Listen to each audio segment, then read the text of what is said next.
Nutripod. Apa sih Kak Nutripod? Oke, jadi Nutripod itu kepanjangan dari Nutrition Podcast. Dan kita juga punya slogannya nih Kak. Waduh, gimana tuh Kak? Oke, jadi kalau aku bilang Nutripod tangannya kayak megang gitu ya. Terus suara gizi, ini suara generasi. Oke, kita coba kali ya Kak? Iya, boleh. 1, 2, 3. Nutripod, suara gizi, suara generasi. Jadi aku jelasin sedikit ya tentang Nutripod. Jadi Nutripod ini merupakan tempat kita ngobrol-ngobrol santai tentang isu gizi, pangan yang berkaitan sama kehidupan kita sehari-hari. Tapi sebelum masuk ke pembahasan nih, kayaknya nggak afdol ya kalau kita belum kenalan. Bener banget tuh Kak. Oke, jadi mungkin dimulai dari aku ya. Kenalin, Nutribadis, aku Amanda sebagai host 1 di sini. Terus ada partner aku. Halo semuanya, kenalin kebetulan namaku Amanda juga sebagai host 2. Jadi kita di sini sebagai duo Amanda ya Kak? Iya, benar. Jadi kita hari ini bakal temenin kalian ngobrol-ngobrol di sini. Jadi guys, kita mau bahas soal program makan gratis atau yang biasa disingkat MBG.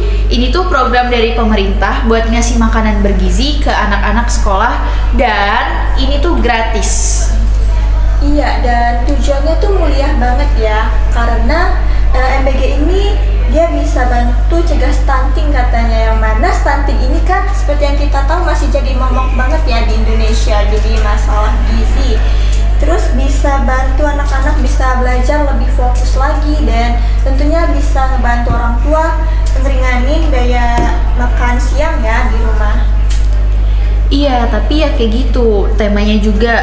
Namanya juga program besar, pasti ada aja pro dan kontranya nih Kak. Nggak semua orang sepakat soal ini. Maka dari itu, di episode kali ini kita udah undang tamu spesial kita, Kak Anis dari mahasiswi gizi FKM Unsri. Nah, Kak Anis ini bakal bantu kita buat ngulik lebih dalam soal MBG ini. Selamat datang Kak Anis. Halo, terima kasih undangannya. Halo. Boleh, apa kabarnya nih Kak Anis? Aku baik. Untuk host-hostnya ini gimana kabarnya? Baik nggak? Alhamdulillah kita baik. Alhamdulillah ya.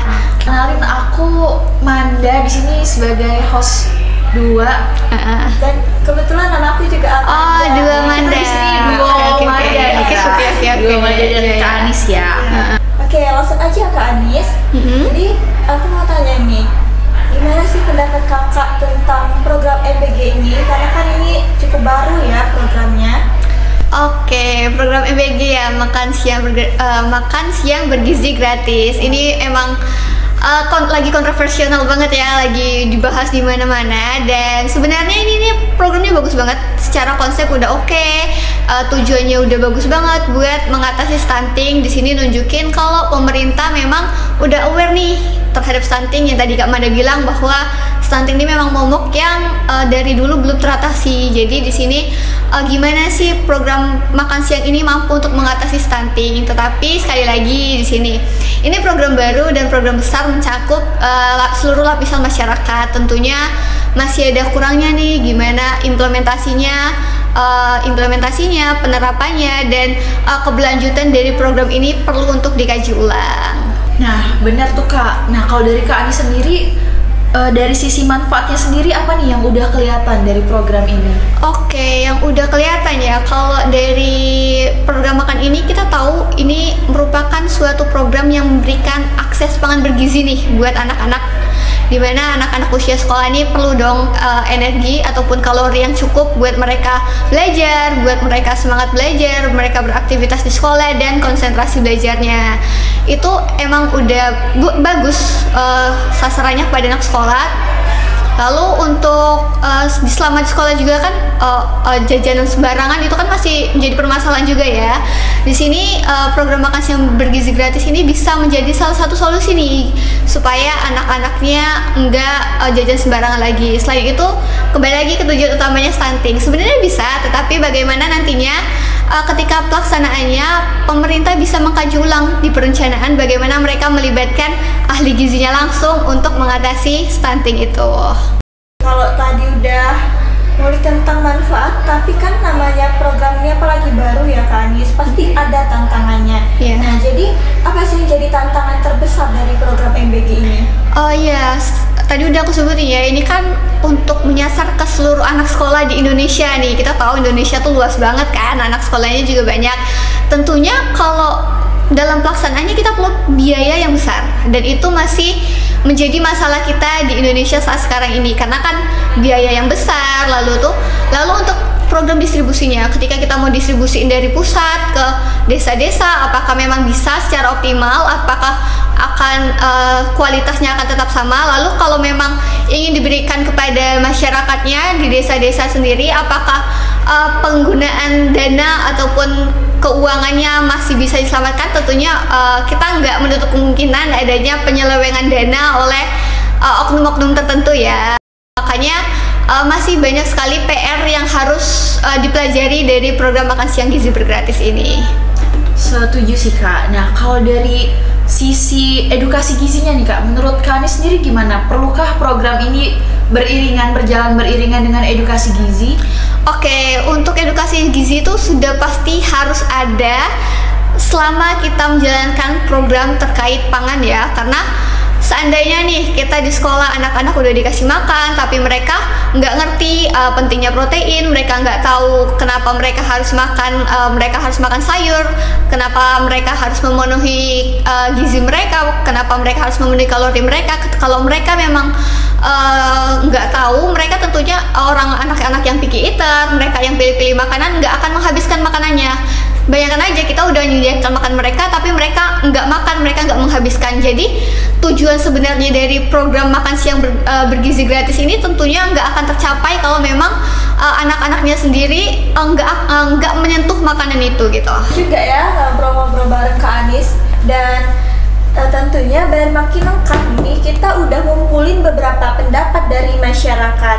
Dan seperti biasa, ada yang pro banget, ada yang dukung banget sama program ini, tapi ada juga yang masih ragu. Bener banget nih, jadi ya namanya program, apalagi program baru pasti ada pro kontranya nih Kak. Kita udah kumpulin beberapa pandangan dari teman-teman yang pro dan kontra. Kalau dari teman-teman yang pro ini mengatakan kayak kira-kira saya seneng banget sih, soalnya anak-anak jadi bisa makan sehat di sekolah, jadi nggak jajan sembarangan terus tiap hari. Nah, kalau tadi dari suara pro nih, ada juga yang kontra. Kurang lebih gini, iya sih niatnya bagus, tapi emang pemerintah bisa jamin semua sekolah dapat makanan yang layak. Jangan sampai programnya jalan asal-asalan aja. Oke, untuk dua pendapat tersebut ya, dari pro dan kontra, sebenarnya itu bisa divalidasi, benar, ketakutan mereka benar, pendapat mereka benar, opini pribadi mereka benar, itu mungkin bisa saja terjadi. Jadi gimana sih cara pemerintah agar mampu memberikan makanan yang layak kepada anak-anak itu? Pertama, di sini pemerintah harus bekerja sama nih dari berbagai lintas sektor, dari bidang kesehatan, terutama ahli gizinya. Ahli gizinya harus potensi ahli gizi itu harus dimaksimalkan di sini, karena highlight dari ahli gizi untuk mengatasi stunting sangat penting. Kedua, bekerja sama dengan pemangku kebijakan, pembuat kebijakan itu sendiri, dari sisi politik, dari dananya. Di sini harus bekerja sama nih dari semua pihak agar program ini tetap berjalan dan keberlanjutan untuk kedepannya. Oke, ngobrol bareng Kak Anis beneran membuka mata kita banget ya tentang isu MBG ini. Dan jadi bisa diambil kesimpulan kalau program MBG ini tuh bisa banget malah untuk jadi solusi yang keren ya untuk permasalahan gizi di negeri ini. Asal benar-benar disiapin dengan serius. Maksudnya ya harus ada anggaran yang cukup, sistem distribusinya jelas, dan pastinya pengawasan yang ketat. Jangan asal jalan terus ditinggal gitu aja. Benar. Iya, betul banget. Karena niat baik aja tuh nggak cukup ya teman-teman. Kalau pelaksanaannya tuh masih amburadul, pasti malah jadi bikin ribet dan jadi beban baru malahan buat pemerintah, sekolah, bahkan anak-anaknya juga. Dan satu hal lagi yang nggak boleh dilupain nih, tadi kata Kak Anis, edukasi gizi ya Kak ya? Iya. Masih anak-anak perlu tahu kenapa mereka makan sayur, kenapa mereka butuh protein, kenapa harus cukup minum, bukan cuma karena dapat makan gratis aja ya kak. Kalau memang merekanya udah ngerti tentang makna dari program makan gratis ini, jadi mereka bisa lebih menghargai makanan yang dikasih sama mereka gitu kan. Dan ini tuh bisa banget jadi kebiasaan jangka panjang yang baik, dan ini bisa malahan lebih berdampak ketimbang cuman mereka taunya dikasih makanan gratis tiap hari. Nah, buat kamu yang dengerin atau nonton episode kali ini, coba deh pikirin, kalau kamu ada di posisi pengambil kebijakan, kamu bakal dukung program ini gimana? Atau kalau kalian orang tua, kira-kira kamu udah mulai edukasi anak soal makanan atau belum? Ya, karena perubahan besar itu dimulai dari hal kecil, kayak satu piring makan yang bergizi. Oke, thank you banget nih buat Kak Anis yang udah ngobrol bareng kita hari ini. Obrolannya hari ini seru dan insightful banget. Thank you Kak Anis. Oke, terima kasih juga undangannya, dan semoga pribadi sekalian bisa mengambil nih sedikit pengetahuan dari obrolan kita siang hari ini. Ya, terima kasih sekali lagi ya Kak Anis sudah bersedia datang gitu ya buat ngobrol-ngobrol bareng kita, dan tentunya kami mau ucapin terima kasih banyak buat Nutribuddies dan udah dengerin dari podcast kita awal tadi ya sampai sekarang. Kalian keren ya. Oke, yuk bareng-bareng kita terus belajar dan peduli soal gizi, karena makan itu bukan cuma soal kenyang, tapi soal tumbuh, belajar, dan masa depan. Oke, sampai ketemu lagi di episode selanjutnya di... Oh, sebentar. Kami sudah tahu belum nih slogan kita? Oh, yang tadi ya, tapi boleh dong coba diulang? Oke. Jadi kita punya slogan nih Kak Anis. Okay. Kalau kita bilang Nutripot, tangannya kayak gini. Suara gizi, suara generasi. Oke, kita cobain bareng-bareng ya. Nutripot, suara gizi, suara generasi. Oke, thank you, bye-bye. Bye. Terima kasih.